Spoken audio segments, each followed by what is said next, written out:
mwenda to resigning okyali president general w'ekibiina kya Democratic Party.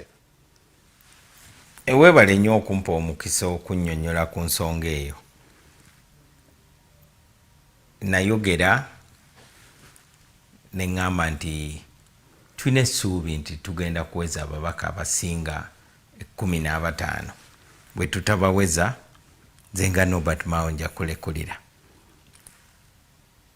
Abakulembeze banange ne bantuukirira ne bagamba nti Hon Mao kakasa mu mbeera eno Uganda gy'erimu osobola okubeera n'okukkiriza nti Electoral Commission egenda kuteekawo okulonda okw'amazima n'obwenkanya olyoka oteeka ensingo yo mu muguwa ogwo.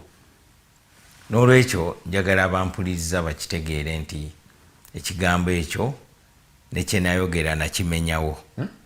Wakyusa walya ebigambo byo osobola okukyogera nga bw'oyagala.